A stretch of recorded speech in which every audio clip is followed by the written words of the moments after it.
Hello friends, in this lecture we will know how to solve quasi-linear partial differential equations. So one of the method is method of characteristics and general solutions. This method is known as characteristic and general solution, and another name is Lagrange's method of characteristic.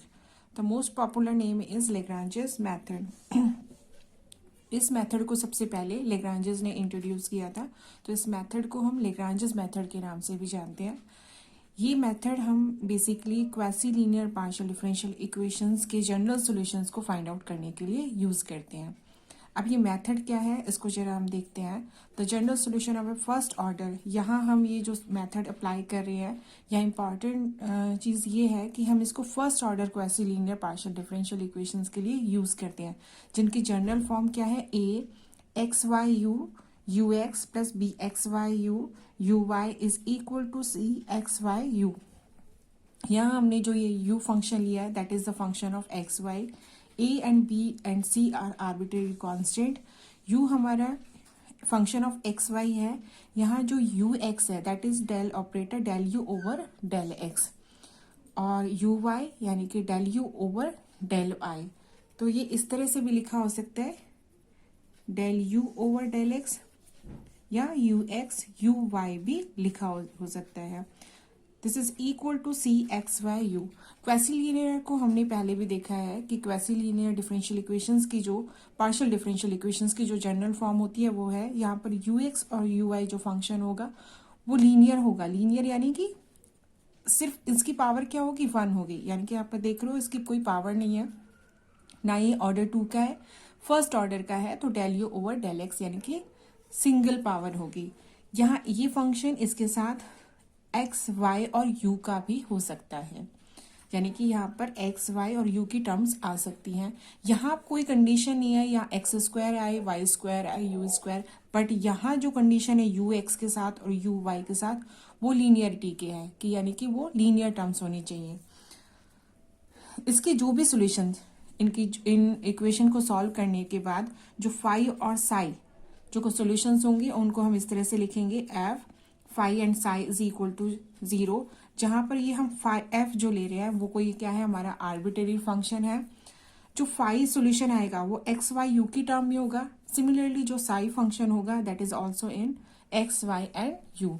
ये function भी हमारा कैसा होगा, x why you का, क्योंकि हम यहाँ पर एक्स वाई यू का ही लेके चल रहे हैं, तो ये यहाँ पर एक्स वाई और यू के टर्म में हो सकते हैं. जो फाई होगा उसको हम कॉन्स्टेंट C1 नेम देंगे, फर्स्ट कॉन्स्टेंट.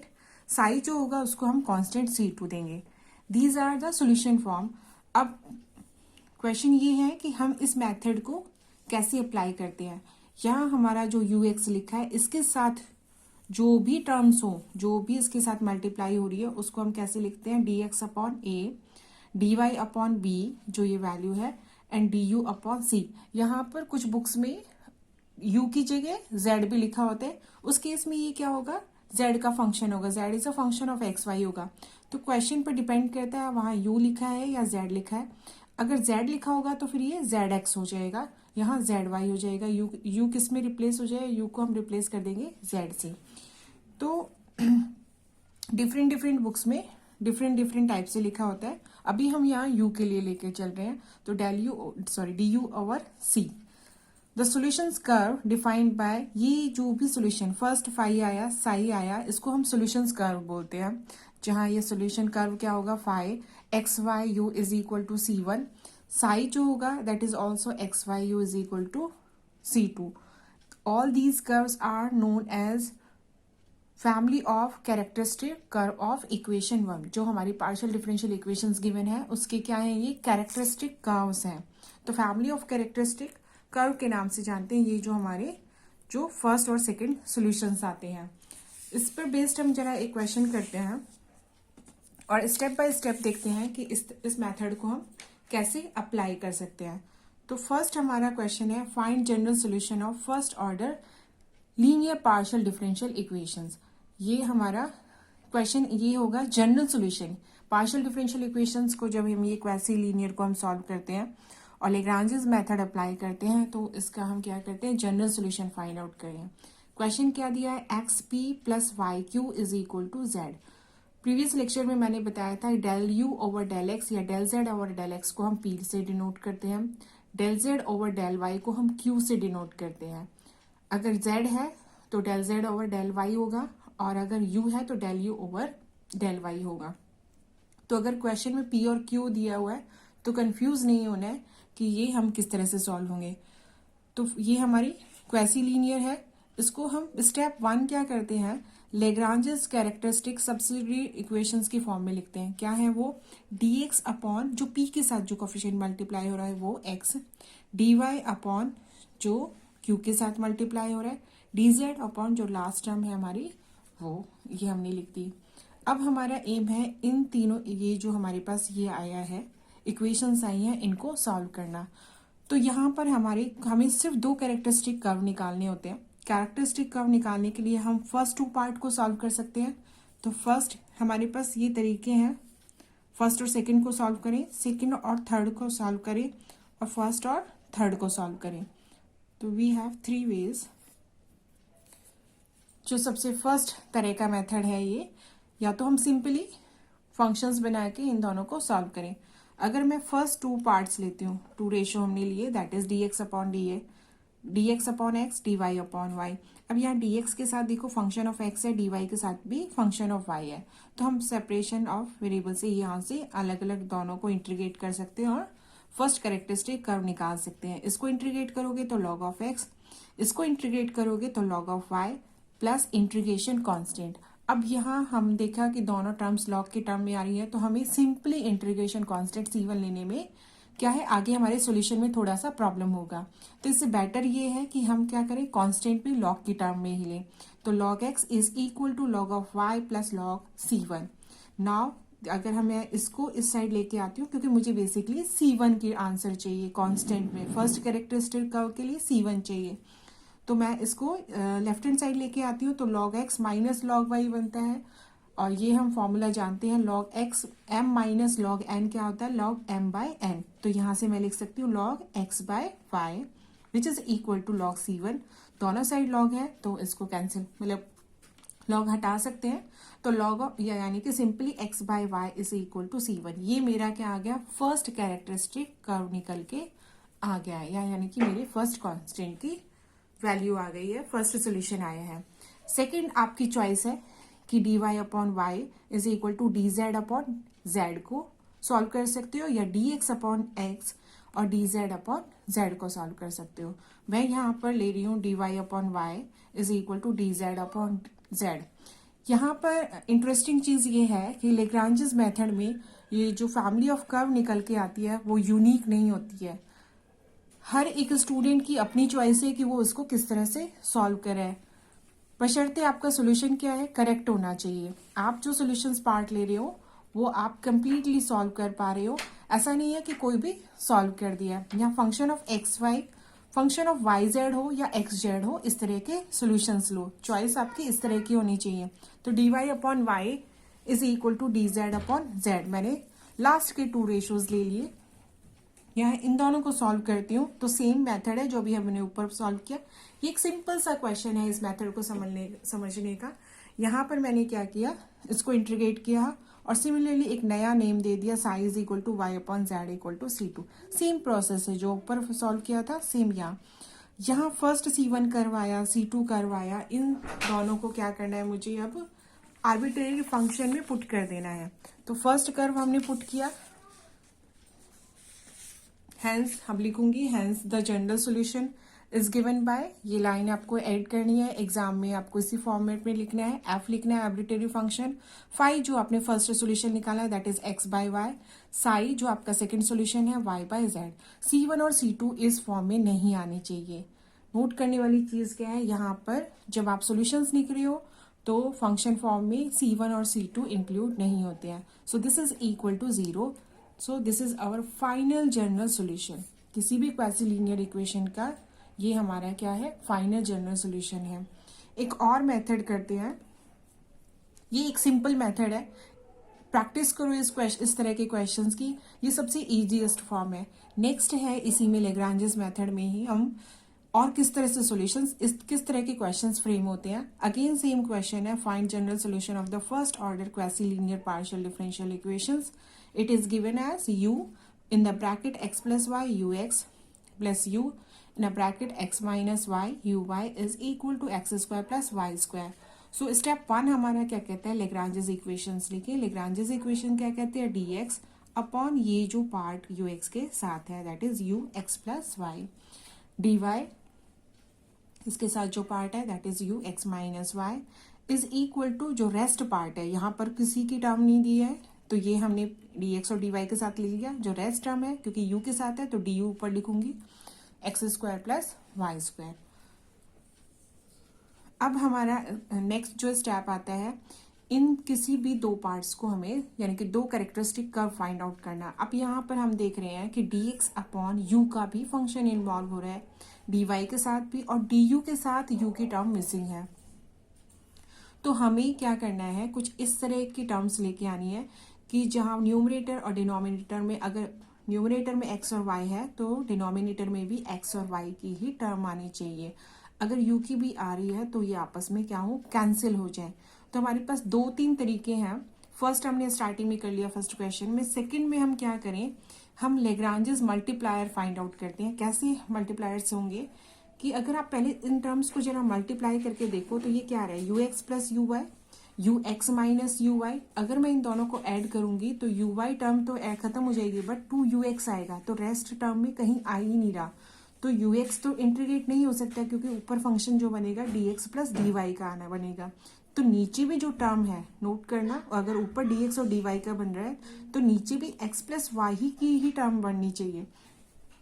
अगर इन दोनों रेशो को लेती हूँ तो यू कैंसिल हो जाता है, x प्लस वाई और x माइनस वाई, यहाँ से भी मेरा काम नहीं हो रहा है। अगर मैं आप देखो कि मैं यहाँ पर कुछ टर्म मल्टीप्लाई कर दूँ तो ये हम कर सकते हैं इसके साथ एक्स वाई, यहाँ पर किसी भी तरह का फंक्शन। जब आप बहुत सारे क्वेश्चंस की प्रैक्टिस कर लोगे तो आपको आइडिया आ जाएगा। हमारा एम क्या होता है कि नीचे की टर्म को खत्म कर देना, या तो दोनों पार्ट्स में या हम इन तीनों को इन्वॉल्व कर लें। ठीक है, या तो हम तीनों को इन्वॉल्व कर लें, तीनों पार्ट्स को, या इन दोनों पार्ट्स में हम क्या करें, नीचे वाली टर्म खत्म करके कुछ इस तरह से सॉल्यूशन निकालें। तो यहाँ पर मैं क्या करती हूँ कि l p plus m q plus n r is equal to 0।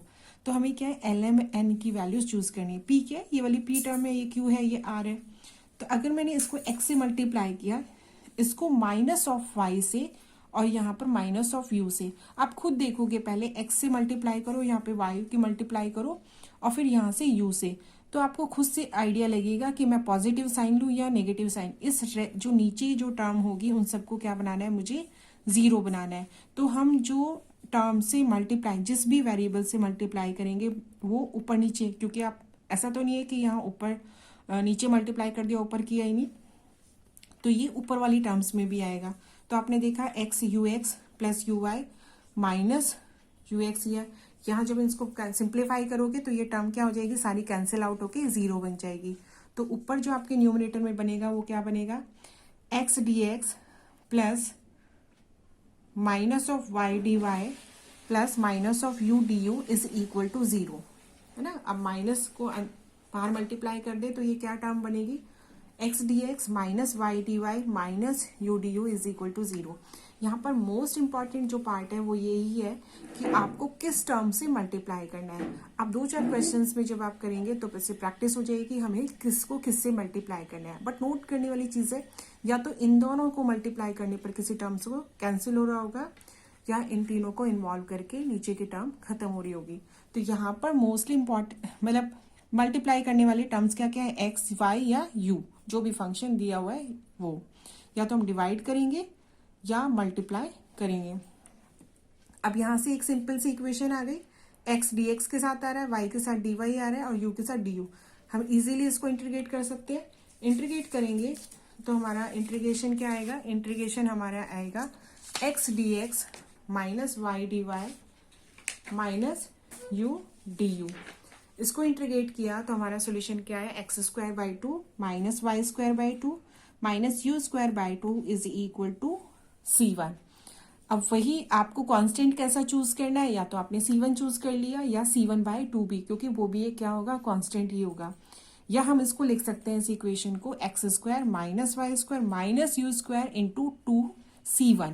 अब 2c1 को आपको ये नहीं है कि मेरा ये कैरेक्टरिस्टिक कर्व नहीं है, यहाँ 2c1 से आप एक नया कांस्टेंट क्रिएट कर सकते हो, दैट इज कैपिटल C।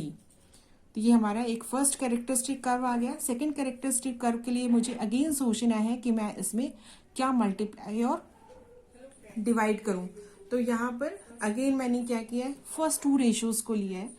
देखो यहाँ टू रेशियोज को लेने के बाद हमारा देखो आप देखोगे कि हम कैसे सॉल्व करें, dx और dy, यहाँ से u और u कैंसिल हो गया, तो ये क्या बना, dx upon x plus y, dy upon x y minus y. Cross multiply करते हैं तो x minus y d x, x plus y d y, x d x minus y d x, x d y plus y d y. यहाँ पर ये x के साथ मैंने D x के साथ मल्टीप्लाई कर दिया है, यहाँ पर डी वाई के साथ। अब क्या करूं, क्योंकि ये x डी एक्स के साथ भी आ रहा है और x डी वाई के साथ भी आ रहा है, तो यहाँ से हमें कुछ इस तरह का फंक्शन बनाना है कि वो क्या बन जाए, इजीली सॉल्व हो जाए। तो x को तो हम इसके साथ सॉल्व कर सकते हैं, x का अगर आप इंटीग्रेशन करोगे तो that is x square by 2, y का करोगे तो वाई स्क्वायर बाई 2। प्रॉब्लम क्या है, जब यहाँ पर ये क्या आ रहा है, x का फंक्शन dy के साथ आ रहा है और y का फंक्शन यहाँ पर मैंने जब लिखा ये किसके साथ आ रहा है, dx के साथ आ रहा है। यहाँ मैंने इसको सिंप्लीफाई कर लिया, ये इसको इधर ले गई हूँ और ये वाली टर्म्स इधर ले गई हूँ, तो x और y वाले तो इंटीग्रेट हो गए हैं। बट प्रॉब्लम क्या है, जब x के साथ dy आ रहा है और y के साथ dx आ रहा है, तो हमने पढ़ा है प्रोडक्ट ऑफ, जब क्या है एक्स वाई का हम डिफ्रेंशिएशन करते हैं तो ये क्या होता है, x d y plus y d x. तो मैं इसको क्या लिख सकती हूँ, इसको मैं लिख सकती हूँ डी ऑफ एक्स वाई। अगर आप इस तरह से नहीं लिखना चाह रहे हो तो ये यहाँ पर क्या है, इसको हमें इस तरह से ये याद रखना होगा कि ये क्या होता है, प्रोडक्ट ऑफ दो तीन ही फंक्शंस हैं ऐसे, जब एक्स बाय वाई की फॉर्म में हो या इन दोनों के प्रोडक्ट फॉर्म में हो। तो इससे जब आप करोगे सिंप्लीफाई तो ये क्या आ जाएगा, डिफ्रेंशिएशन ऑफ एक्स की तरह ट्रीट करेगा, तो यानी कि एक्स वाई प्लस C2। अब यहाँ से तो C2 से जरा फर्क पड़ेगा नहीं, तो यहाँ से जब मैं इसको सिंप्लीफाई करूंगी तो ये क्या बनेगा, x square by 2 minus Y square by 2 minus of x y is equal to C2। तो जब इसको सिंप्लीफाई करेंगे तो x square minus Y square minus 2 x y, 2 यहाँ पर मल्टीप्लाई होगा, that is equal to 2C2। तो ये हमारा क्या होगा, जनरल सोल्यूशन होगा। इस जनरल सोल्यूशन में भी हमें क्या करना है, फाई और साई के फॉर्म में हम अगर हमें रखना है तो फाई क्या है हमारा फर्स्ट कैरेक्टरिस्टिक कर्व, सेकंड हमारा सेकंड कैरेक्टरिस्टिक कर्व। इससे हमारा क्या होगा, हमने आर्बिट्रेरी फंक्शन के फॉर्म में लिख दिया, f x square minus Y square minus u square x square minus Y square minus 2xy is equal to 0। ये एक हमारा सेकंड मेथड था। एक मेथड और करते हैं, लेग्रांजेस मेथड में भी हमने दो तरह के मेथड्स पढ़े हैं, इन्हीं पर बेस्ड क्वेश्चन होते हैं। थर्ड मेथड अगर हम करें तो थर्ड मेथड अगर आप देखोगे तो वो क्या है, सपोज इस तरह का क्वेश्चन है, x square U x plus Y square U Y x plus Y U. तो हमने क्या किया, पहली कैरेक्टरिस्टिक इक्वेशंस लिख ली, D X upon X square, D Y upon Y square and D you upon U x plus Y. अब हमारा M क्या है, इनको सॉल्व करना। तो फर्स्ट टू पार्ट्स ले लेंगे, तब तो क्योंकि फंक्शन ऑफ एक्स है फंक्शन ऑफ वाई है, इजीली सॉल्व हो जाएगा। इंटीग्रेट करेंगे तो minus of D X upon X square का करोगे तो -1 अपॉन एक्स, इसका हम करेंगे तो ये आएगा -1 अपॉन एक्स। यहाँ से मैंने इसको सिंप्लीफाई किया है, तो इसको इधर एक्स की साइड ले लेंगे, right hand side left hand side पर ले आए हैं, तो इसको किया है हमने सॉल्व। तो X inverse minus Y inverse या Y 1 by X minus 1 by Y is equal to C1। तो ये तो हमारा सिंपली क्योंकि एक्स और वाई की टर्म थी तो इंटीग्रेट करने पर फर्स्ट सोल्यूशन आ गया। सेकेंड हमारा क्या है कि अगर मैं इन दोनों को लेती हूँ तो इसके नीचे तो वाई स्क्वायर का फंक्शन है, बट इसके नीचे एक्स प्लस वाई का फंक्शन एक्स्ट्रा है ना। तो मुझे कुछ इस तरह का सॉल्यूशन बनाना है कि दोनों क्या हो, इस तरह से सिंप्लीफाई हो। तो देखो यहाँ पर x प्लस वाई आ रहा है, यहाँ पर कहीं भी x प्लस वाई नहीं है, बट इन दोनों को अगर मैं सब्ट्रैक्ट कर दूं तो ये क्या बन जाएगा, x square minus Y square. और मुझे पता है कि स्क्वायर के टर्म में ये क्या बन जाएगा, एक्स प्लस वाई और एक्स माइनस वाई, तो मैं एक्स प्लस वाई को कैंसिल कर दूंगी और ये क्या बन जाएगा। तो ये थर्ड टाइप का मेथड है जहाँ पर आप दो को इन्वॉल्व करते हो, थर्ड को उसके इक्वल कंपेयर करके सॉल्व करने की कोशिश करते हो। तो मैंने क्या किया, D x minus D Y, तो यहाँ पर जो टर्म्स थी X square minus Y square हुई, is equal to D U U x plus Y. यहाँ से देख रहे हैं हम इसको लिख सकते हैं x plus y x minus y, इसको मैंने लिखा u x plus y. X plus y इस एक्स प्लस वाई से कैंसिल हो गया, तो ये क्या बना, d x minus D y divided by x minus y is equal to D you upon u. अब यहाँ पर बहुत सारे स्टूडेंट्स क्या हैं, जब इसको सॉल्व करते हैं तो मिस्टेक कर देते हैं। तो इससे बेटर ये है कि जब डिनोमिनेटर में जब एक्स माइनस वाई आ रहा है, इसको आप कुछ फंक्शन मान लो, दैट इज टी। अब इसको जब मानते हैं तो क्या करते हैं, डिफरेंशिएट करते हैं, d x minus D y is equal to d t. ये आप अपने फंक्शन में देखो, ये यही है, तो इसको लिख सकते हैं D T upon T D you upon you. इसको इंटीग्रेट करोगे तो log T log you plus, मैंने कहा जब दोनों फंक्शंस लॉग में आ रहे हो तो नेक्स्ट फंक्शन भी हम लॉग में ले लेते हैं, तो that is log c two ना, यहाँ से लॉग सी टू आ गया, यानी कि t is equal to c two u, या आप लिखना चाहो t by u is equal to c two, तो यहाँ से क्या आएगा, x minus y upon u is equal to c two. या तो अब दोनों को इसी तरह से लिख दो, अब क्योंकि एक्स माइनस वाई यहाँ पर भी आ रहा है यहाँ पर भी आ रहा है, तो आप कुछ इस तरह से दोनों में रिलेशन भी निकाल सकते हो। तो इस तरह के सॉल्यूशंस को या तो आपने फाई और साई के साथ ऐसे लिख दिया, जब इस तरह के सॉल्यूशंस आ जाए तो हम क्या करेंगे, फर्स्ट जो हमारा सॉल्यूशन था और सेकंड सॉल्यूशन, तो यहाँ से हम लिख देंगे ये जो आ रहा था x minus y upon u is equal to c two, से यहाँ पर हमने पुट कर दिया एक्स माइनस वाई की जगह x y upon u is equal to c three. तो अब हमारा जो सी टू और सी थ्री सोल्यूशन था उसको हम लिख देंगे, तो ये हमारे क्या होंगे, फैमिली ऑफ कैरेक्टरिस्टिक कर्व होंगे। ये आपकी चॉइस है कि आप जो आपका कॉन्स्टेंट यूज आ रहा है C1 C2 में उसको यूज करें, अगर कर सकते हैं तो जरूर करें, अदरवाइज क्या है, आपने जो C1 और C2 कर्व निकाले हैं उन्हीं को इसको फंक्शन फाई और साई की फॉर्म में लिख दें। तो ये आपके क्या होंगे, फाइनल कैरेक्टरिस्टिक कर्व होंगे। 2 से 3 तरह के मेथड्स हैं मोस्टली जो हमें इसमें फॉलो करने हैं। 5 मतलब एक्सरसाइज के क्वेश्चंस प्रैक्टिस करने पर आपको आइडिया लग जाएगा आपको कब कौन सा मेथड अप्लाई करना है और कैसे आप कैरेक्टरिस्टिक कर्व फाइंड आउट कर सकते हो।